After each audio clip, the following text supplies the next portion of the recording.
ప్రాయశ్చిత్తం లేదు. ఎందుకు అటువైపు నుంచి అక్కడ ఉన్నటువంటి మాజీ మంత్రులు కావచ్చు కామెంట్స్ ఏంటి ఇవన్నీ? మీకు తెలియంది కాదు, రోజా గారు ఏదో గొప్పగా మాట్లాడే ప్రయత్నం చేస్తున్నారు ఈ రోజు ఉదయం. ఎందుకు మరి లోకల్లో ఇక్కడ ఎందుకు ప్రెస్ మీట్లు కానీ మీడియాతో మాట్లాడట్లేదు? ఆ తమిళనాడులో ఎందుకు తిరుగుతున్నారు సార్? ఇప్పుడు రోజా గురించి పూర్తిగా తెలిసిపోయింది. నేను ఇంతకుముందు కూడా చెప్పా, ఓడిపోయిన రోజా వాడిపోయిన రోజా. రోజాని మనిషిగా తీసుకుంటే ఓడిపోయింది, రోజాని పువ్వుగా తీసుకుంటే వాడిపోయింది. ఎందుకంటే ఇక్కడ ఆ గాలి భానుప్రకాష్ నాయుడు గారి మీద విపరీతమైనటువంటి ఆయనకి ఓట్లు వచ్చాయి. ఆయన అద్భుతమైనటువంటి సంచలనమైనటువంటి విజయాన్ని తీసుకున్నారు. ఈవిడ అంతకుముందు కూడా తక్కువ వందల సంఖ్యలు దాంతో గెలిచింది.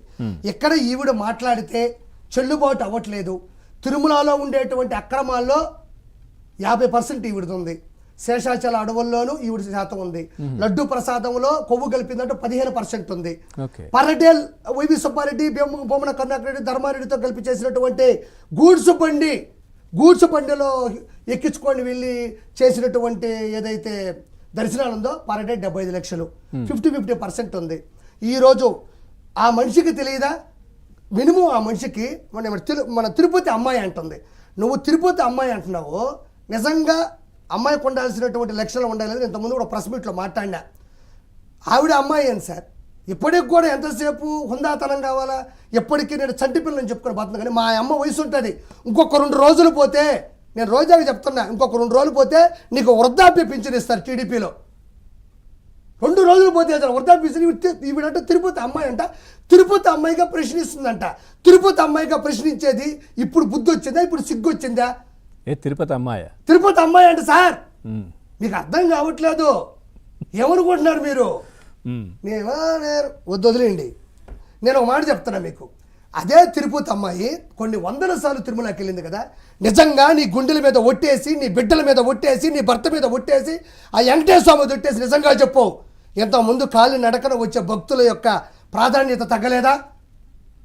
మెట్ల మీద నడిచి వచ్చే సామాన్య భక్తులకి, మెట్ల మీద వచ్చే అపర భక్తి ఉన్న వాళ్ళకి ఇంతకుముందు కంకణం కట్టేవాళ్ళు, అది తీసేయలేదా? టికెట్లు అమ్ముకోలేదా?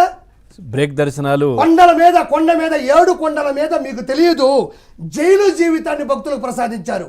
కంపార్ట్మెంట్లో పోతేనేమో అక్కడ పాలు, మజ్జిగ, పొంగలి, పులిహోర, దద్దోజనం, ఫ్యాన్లు ఆపేశారు.